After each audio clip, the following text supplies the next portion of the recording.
Happy Valentine's Day, everybody!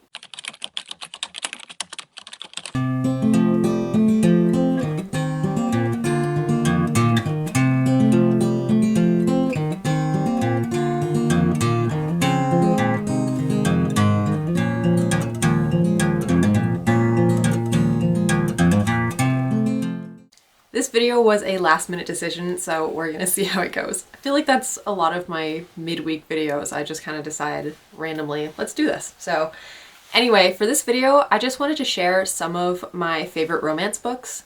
And some of them are favorites, some of them are just interesting choices, I guess, if you're looking for something a little bit different. So I guess let's just get into that. Well, okay, some backstory before that, I guess. I have not been a big romance reader for a while. Like I'm starting to like romance more, but that kind of took a while. I used to really not like romance books at all. So some of these are pretty old and I had kind of mixed feelings about them, but I think they all have a little something to offer. I'm gonna do my best to give synopses, but a few of them, like I said, I haven't read in years and years, maybe 10 years or more. So I am forgetting them quite a bit. So bear with me on that too. Maybe not 10 years, maybe it's been more 7 or 8 years. But still, it's been a little while. So bear with me as I try to give synopses. I'm gonna do my best, but yeah, I don't remember all of them fully. But first up is Love, Rosie. And this is one that a friend recommended to me because she really loves it. And what a time this was. This might be my favorite on the list. Yeah, I think so. This is crazy. Okay, so this story follows Rosie and Alex. I had to look up his name. And their love story and all of its twists and turns and their friendship growing into a love story and all of that. There are so many twists and turns in this. It doesn't really go the way that you expect it to at any point. But what is most fascinating to me is that this whole entire thing is written in dialogue, sort of. Except it's not actually dialogue, because if I'm remembering correctly, they don't ever meet face to face in the book. They know each other face to face, but everything that's written here is written over text conversations or letters or emails or chat spaces or something like that. It's all some form of written communication.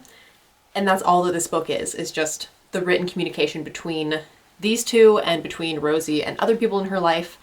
And I think that's such a fascinating way to do it because it's all sort of secondhand information, but it's a very cool way to do it. I don't know, I was fascinated by that aspect of it. Now, I definitely was frustrated at certain times in this story, the way that things would go or the decisions people were making or the miscommunications or whatever else did make me very frustrated. And I had some moral complaints with how the story went, but overall it was probably a 4 or 5 star read.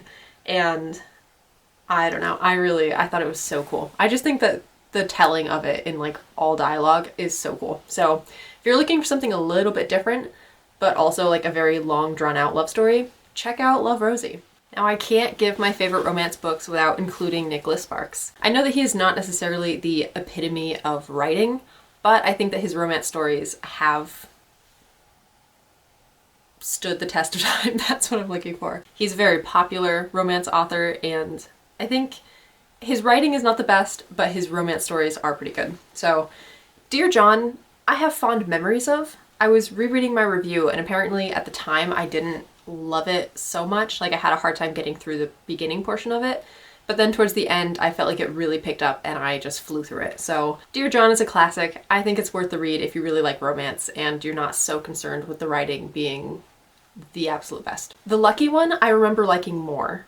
I don't really know why. I think this one probably is also fairly slow, but I really liked the characters in The Lucky One. Oh yeah, I didn't tell you anything about Dear John, but that's just kind of classic. But The Lucky One is also about a Marine, which I don't remember if John, is he a Marine? I don't know. John enlists in the military. I don't remember what branch, but he ends up enlisting in the military. But The Lucky One is about a Marine who has been discharged, he's served his time, he's done. And he goes to find this girl whose photograph has been his lucky charm.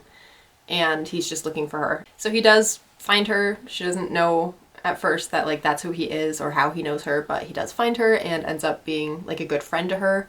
And there's another relationship that she's involved in that is maybe not the best, and it's, it's classic Nicholas Sparks. There's drama sometimes for no reason, or drama that could be avoided, but definitely lots of drama.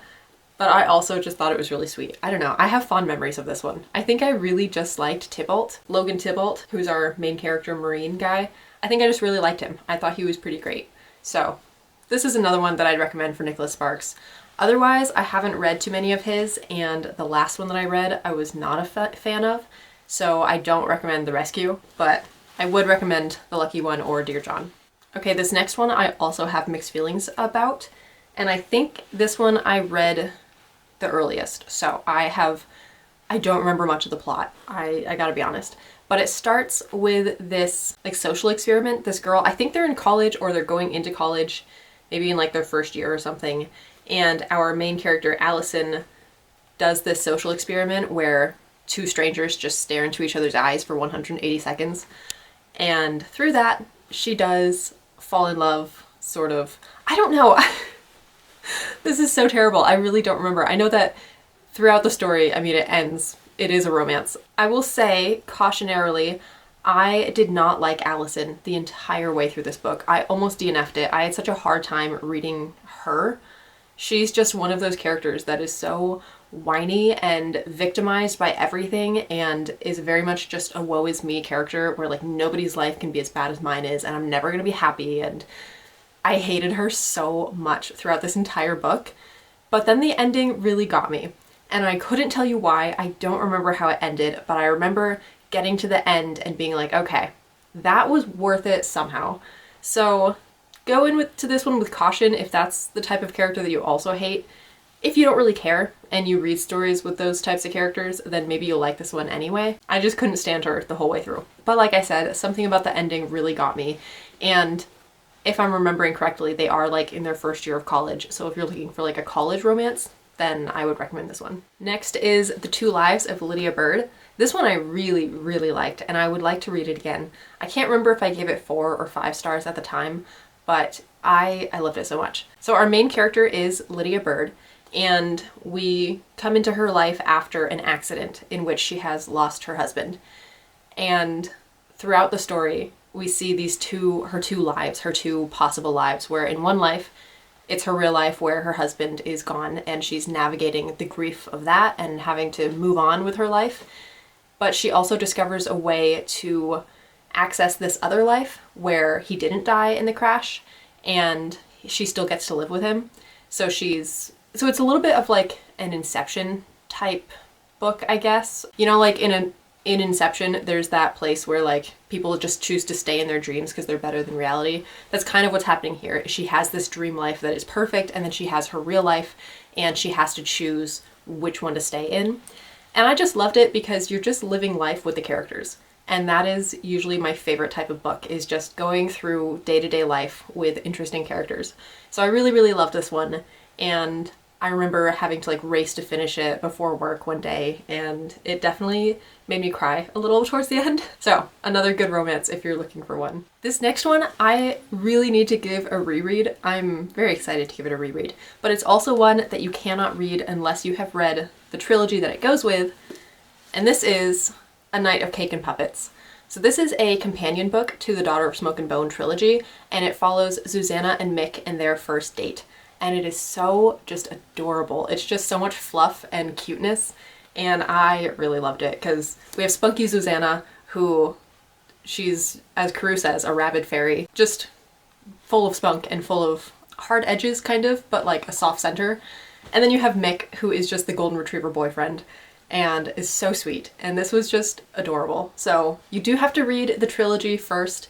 This takes place somewhere in the first book, but I recommend reading the whole trilogy and then reading this one. I don't recommend just reading this on its own.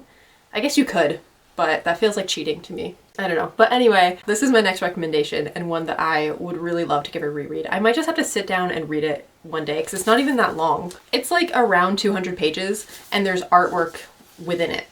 So yeah, so there's like a whole bunch of art in it, and oh my gosh, I'm gonna like spoil things for myself. I don't remember it super well. Yeah, so we've got like Poison Kitchen, and so just stuff from the first book especially. So if you haven't read the first book at least, this one's not gonna make as much sense. It's not gonna be as important. But if you have read Daughter of Smoke and Bone, definitely recommend A Night of Cake and Puppets. Okay, these last three are sort of historical fiction. They're also ones that I don't remember a ton, so bear with me. But first up, we have The Huntress of Thornbeck Forest. And this is a medieval fairy tale, as it says, and I remember it being sort of a Robin Hood twist, like Ginger Bent Robin Hood in a way. And I feel like that's really all I can say about it because I don't remember a whole lot, but there definitely is a little bit of a romance in this. So if you're looking for something that's more of like a fairy tale twist, or if you love Robin Hood but you want a spin on that, or you're just looking for something set in like the medieval time period with a bit of a romance, then this is for you. It's not like your classic sappy romance book, but there is a romance in it. It's also like super clean. If I'm remembering correctly, Melanie Dickerson is a Christian, and she has a whole series of like medieval fantasy type stories, or like not fantasy I guess, but fairy tale retellings, and they're all like clean and wholesome. So this is a great option if you're looking for something like that. This next one is an odd choice. It's not a feel-good romance, but it still has a cute romance in it. So that is Firecombe Manor. This one is kind of intense. We're following two different women in two different decades, but their fates are somehow like kind of entwined, which I know it sounds like I'm just reading this front part here, but that is what it is. One of our main characters, the one set in like the later decades, she finds these letters in this manor and starts reading through them, and they're like the diary entries of our other main character. And so your perspective switches back and forth between the two, which I could look up their names. So Alice is set in the later decades. She's the one who finds the diaries of Lady Elizabeth. And Lady Elizabeth's story is tragic. It is so very sad. So sad. So beware of that. It's not really a feel-good romance story.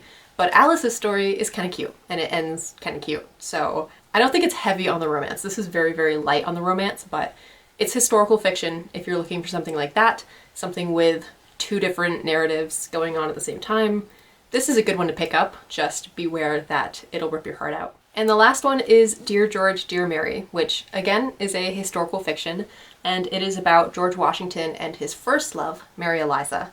So since we know that he does not marry Mary Eliza, you know that it's going to have a little bit of a sad ending. It's not going to be a happily ever after romance, but it was a good romance.